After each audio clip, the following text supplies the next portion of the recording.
11th class के सभी विद्यार्थियों का एक बार फिर स्वागत है।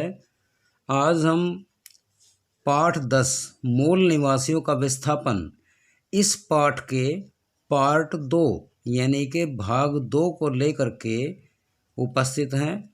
इससे पहले हमने प्रश्न संख्या 1 से 24 तक पार्ट 1 में डिस्कस किया था।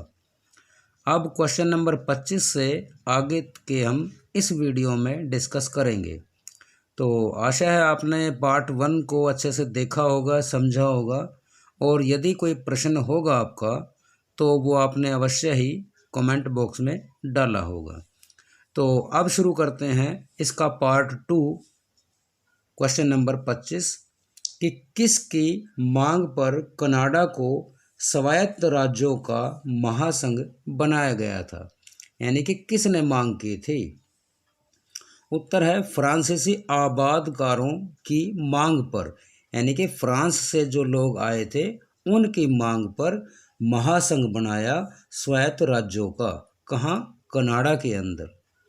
अगला प्रश्न, किस अमेरिकी राष्ट्रपति ने चिरोकियों को जबरदस्ती मरुस्थलीय इलाकों में खदेड़ दिया, यानी कि एक न्यायाधीश ने इन लोगों के पक्ष में, चिरोकियों के पक्ष में फैसला दिया था, लेकिन बावजूद इसके इस राष्ट्रपति ने, अमेरिकी राष्ट्रपति ने इन लोगों को मरुस्थलीय इलाकों में खदेड़ दिया, धकेल दिया।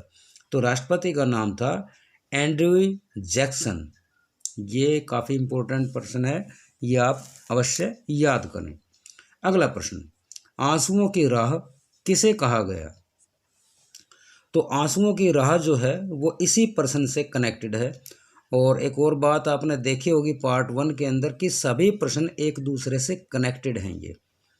तो प्रश्न नंबर 27 है, आंसुओं की राह किसे कहा गया। लगभग 15,000 लोगों, यानी कि ये लोग थे मूल निवासी लोगों को उनके मूल निवास स्थान से फौज के द्वारा जबरन खदेड़ा गया, और इन लोगों में से लगभग 1/4, यानी कि लगभग आप कह सकते हैं कि 3,500 लोग रास्ते में ही दम तोड़कर मर गए थे। और यह किसके कारण ये काम हो पाया। यही जो अमेरिका के राष्ट्रपति थे एंड्रयू जैक्सन, इन्होंने इनको मजबूर कर दिया वहाँ से खदेड़ने के लिए।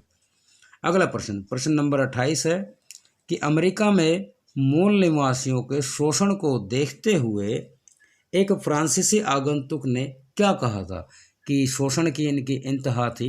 तो इसके बारे में क्या कहा कि आदिम जानवरों के साथ साथ आदिम मनुष्य भी लुप्त हो जाएगा। क्यों? यदि इसी तरह से मूल निवासियों का शोषण होता रहा तो एक दिन वो दूर नहीं है जब जानवरों के साथ साथ आदिम मनुष्य जो हैं वो भी समाप्त हो जाएंगे। लगभग उसके कगार पे ये लोग आ चुके थे। अगला प्रश्न, रिजर्वेशंस यह क्या था। रिजर्वेशंस एक ऐसी जमीन का नाम था विद्यार्थियों, ऐसी जमीन जहां मूल निवासियों को रहने के लिए बाध्य कर दिया, मजबूर कर दिया, यानी कि उस जमीन से मूल निवासी बाहर नहीं निकल सकते थे। और उस जमीन पे किसी एक कबीले विशेष को नहीं, जितने भी मूल निवासी उत्तर दक्षिण पूर्व पश्चिम से थे उन सभी को उन जमीनों के अंदर रहने को मजबूर कर दिया। अगला प्रश्न, मानव शास्त्र विषय का विकास किस देश के अंदर हुआ। तो मानव शास्त्र का विकास जो हुआ विद्यार्थियों वो फ्रांस देश के अंदर हुआ। अगला प्रश्न, सिएटल का प्रधान किसका प्रतिनिधित्व करता था। सिएटल एक जगह है, उसका जो प्रधान था, मुखिया था, उसने किसका प्रतिनिधित्व किया। तो सिएटल के प्रधान ने जो प्रतिनिधित्व किया, यानी कि जिनकी तरफ से ये बोला, तो यह बोला मूल निवासियों की तरफ से कि मूल निवासियों के हित जो हैं वो संरक्षित होने चाहिए, अन्यथा वो दिन दूर नहीं जब ये सभी के सभी मूल निवासी लुप्तप्राय हो जाएंगे। अगला प्रश्न, उत्तरी अमेरिका में कहाँ सोने के अवशेष पाए गए थे। उत्तरी अमेरिका में तो 1840 में कैलिफोर्निया के अंदर, कैलिफोर्निया जगह है उत्तरी अमेरिका में, तो वहाँ पे सोने के अवशेष पाए गए थे। यानी कि उसके बाद में क्या हुआ कि एक दौड़ शुरू होगी, जिसके लिए अगला क्वेश्चन है कि गोल्ड रश यानी कि सोने के लिए दौड़ शुरू होगी। और ये सोने की दौड़ किसने शुरू की? ये सोने की दौड़ शुरू हुई यूरोपीय देशों के लोगों की।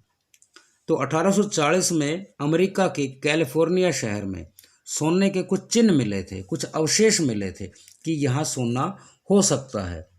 और इन्हीं अवशेषों के कारण यूरोपीय लोग बड़ी संख्या में यहाँ पहुँचने लगे और इसी आपाधापी को, इसी रश को, इसी दौड़ को गोल्ड रश का नाम दिया गया। अगला प्रश्न है प्रश्न नंबर 34, 34 नंबर क्वेश्चन ये आपके सामने। गोल्ड रश की घटना अमेरिका में इस गोल्ड रश की घटना ने क्या परिवर्तन किए, क्या बदलाव लाई यह घटना? तो गोल्ड रश की जो घटना थी, इसकी वजह से क्या हुआ कि कैलिफोर्निया की वह ज़मीन सबसे पहले मूल निवासियों से छीन ली गई। जैसे ही पता लगा कि इस ज़मीन के नीचे सोना है, तो मूल निवासियों को वहाँ से बेदखल कर दिया गया। बुरा प्रभाव हुआ। नंबर 2 प्रभाव हुआ कि महाद्वीप में रेलों का प्रसार वह बढ़ गया। लगातार जगह जगह रेलों का जाल, पटरियों का जाल बिछाया गया। अगला इसका प्रभाव जो रहा बदलाव, हजारों की संख्या में चीनी मजदूरों का आयात किया गया, क्योंकि बड़ी संख्या में मजदूरों की आवश्यकता थी और इतने मजदूर अमेरिका में उपलब्ध नहीं थे। अगला प्रश्न, एंड्रयू कार्नेगी ये कौन थे? तो एंड्रयू कार्नेगी जो थे ये स्कॉटलैंड से आया एक गरीब अप्रवासी था। जब ये शुरू में आया गरीब था, लेकिन बाद में इसी गोल्ड रश के कारण और यहाँ से ज़बरदस्त अमेरिका से संसाधनों की लूट के कारण यह शुरुआती करोड़पतियों में से एक व्यक्ति था, जिसका नाम था एंड्रयू कार्नेगी। तो कह सकते हैं कि कितने बड़े पैमाने पे अमेरिका के संसाधनों का शोषण हुआ होगा, दोहन हुआ होगा। अगला प्रश्न, the problems of Indians administration किसका लेख है? यानी कि यह लेख किसने लिखा? तो उत्तर है समाज वैज्ञानिक लेवाइस मरियम। इस लेख में मूल निवासियों की रिजर्वेशंस के अंदर जो दयनीय हालत थी, उस दयनीय हालत का चित्रण किया गया। किसने चित्रण किया? लेवाइस मरियम के द्वारा यह चित्रण किया गया। और किसके अंदर, किस लेख के अंदर? The problem of Indian administration, यानी कि मूल निवासियों को जो एडमिनिस्ट्रेशन किया गया उसकी मुख्य प्रॉब्लम्स क्या हैं, क्यों नहीं सुधर पा रहा, तो ये उसके अंदर ये प्रॉब्लम दिखाई थी मुख्य रूप से। अगला प्रश्न है प्रश्न नंबर 37, 1934 का इंडियन रीऑर्गेनाइजेशन एक्ट यह क्या था? तो 1934 का इंडियन रीऑर्गेनाइजेशन एक्ट था कि इसके द्वारा पहली बार मूल निवासियों को उस रिजर्वेशंस में जिस ज़मीन के अंदर इनको रहने को मजबूर किया, तो वहाँ ये ज़मीन खरीद सकते थे, ये अधिकार मिला इनको। और दूसरा, ऋण लेने का भी अधिकार मिला, यानी कि अब ये 1934 के बाद ऋण भी ले सकते थे और ज़मीन भी ले सकते थे। लेकिन ज़मीन कहाँ पे? केवल रिजर्वेशंस के अंदर ही, जहाँ शुरुआत में इनको रहने को फोर्स किया था, मजबूर किया था। अगला प्रश्न, किस आधार पे या किस शर्त पे मूल निवासियों ने अमेरिका की नागरिकता स्वीकार की? यानी कि ऐसे ही स्वीकार नहीं करी, कुछ ना कुछ शर्त लगाई थी, कुछ आधार था। तो वह आधार था स्वयं मूल निवासियों के द्वारा तैयार किया गया वह शर्त थी, इसका नाम था डिक्लेरेशन ऑफ इंडियन राइट्स, यानी कि इंडियंस के राइट्स जो है वो डिक्लेयर किए जाएं। यहाँ इंडियन शब्द का बार बार जो यूज़ है, इसका मतलब आप सभी शायद अब तक जान चुके होंगे, इसका मतलब है मूल निवासी। तो डिक्लेरेशन ऑफ इंडियन राइट्स जो स्वयं मूल निवासियों ने तैयार किया था, इसी आधार पे, यानी कि इसको माना गया, इसी आधार पे मूल निवासियों ने अमेरिका की नागरिकता को स्वीकार किया। अगला प्रश्न, एबोरिजिनीज यह क्या है? तो यह जो शब्द है एबोरिजिनीज, यह शब्द जो है लैटिन भाषा के शब्द एब ओरिजिन से बना है। ये दो शब्द हैं, एब और ओरिजिन। यहाँ एब का मतलब है, एब का अर्थ है से, यानी कि बाई, और ओरिजिन का अर्थ क्या होता है? शुरुआत। तो अर्थात शुरुआत से रहने वाला मानव, यानी कि आदि मानव। तो एबोरिजिनीज कौन है? वह है आदि मानव। अगला प्रश्न, ऑस्ट्रेलिया में आदि मानव या मूल निवासी कहाँ से पहुँचे थे? ऑस्ट्रेलिया के अंदर। तो ऑस्ट्रेलिया से जुड़े न्यू गिनी टापू से यह जो मूल निवासी थे वो पहुँचे थे। अगला प्रश्न, ब्रिटेन वासी पहली बार ऑस्ट्रेलिया कब पहुँचे थे? ब्रिटेन वासी ऑस्ट्रेलिया पहुँचे थे, लेकिन पहली बार कब ये पहुँचे थे? 1770 के अंदर। Question number 41। इसके बाद चलते हैं क्वेश्चन नंबर 42 पे। यह है आपके सामने प्रश्न नंबर 42 कि ब्रिटेन वासी जो ऑस्ट्रेलिया में पहुंचे थे, तो माध्यम या जरिया या कारण क्या था? तो ब्रिटेन के अपराधियों के लिए, ध्यान से प्रश्न सुने, देखें कि ब्रिटेन के अपराधियों के लिए बनी बस्ती किस नाम से प्रचारित हुई? यानी कि ब्रिटेन ने अपने अपराधियों को ऑस्ट्रेलिया भेजना शुरू कर दिया था। जो भी अपराधी थे, खूंखार अपराधी थे, उनको अपने देश के अंदर ना रख के ऑस्ट्रेलिया भेज दिया था। और इन अपराधियों ने जो ऑस्ट्रेलिया में बस्ती बसाई, उसका नाम क्या रखा? उसका नाम सिडनी उसका नाम रखा। अगला प्रश्न, कैप्टन कुक की हत्या किसने की?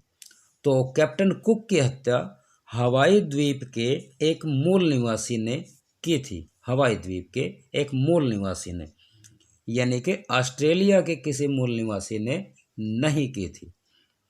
अगला प्रश्न, पुर्तगालियों ने अपने कैदियों को कहाँ बसाना आरंभ कर दिया था?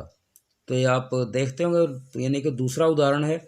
पहले ब्रिटेन वालों ने अपने अपराधी ऑस्ट्रेलिया में भेजे, अब पुर्तगाली अपने कैदियों को भी कहीं दूसरे देश भेजना चाहता है, तो कहाँ बसाया इनको?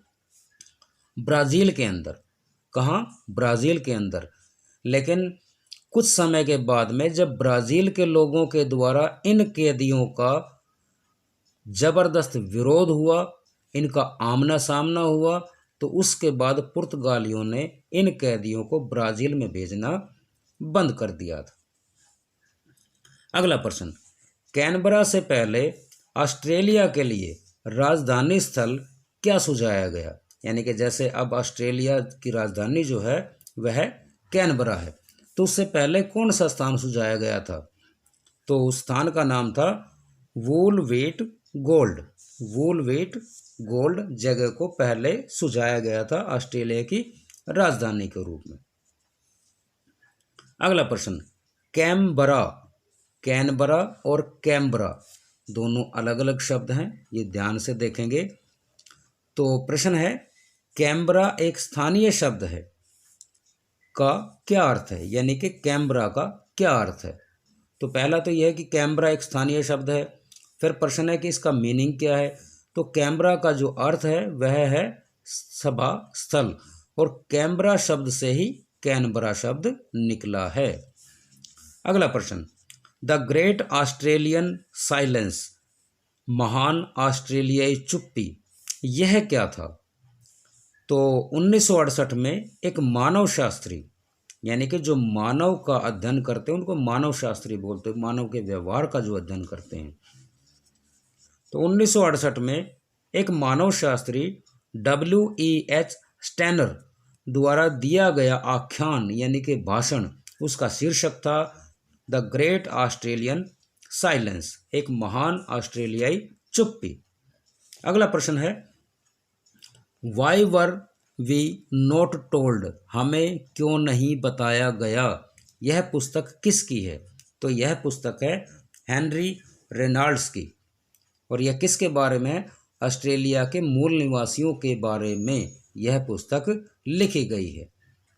अगला प्रश्न, टेरा न्यूलियस यह क्या है? तो ऐसी जमीन जो किसी की नहीं, उसको टेरा न्यूलियस कहा गया, और यह टेरा न्यूलियस शब्द प्रयोग किया गया ऑस्ट्रेलिया के लिए। अगला प्रश्न, ऑस्ट्रेलिया में राष्ट्रीय क्षमा याचना दिवस कब आयोजित किया जाता है? पूरे देश में किया जाता है 26 मई को। तो प्यारे विद्यार्थियों, इस पाठ के सभी महत्वपूर्ण यहाँ समाप्त होते हैं, और यह पाठ इस पाठ का अंतिम पाठ है। तो आशा है आप सभी इस वीडियो से अवश्य लाभान्वित होंगे।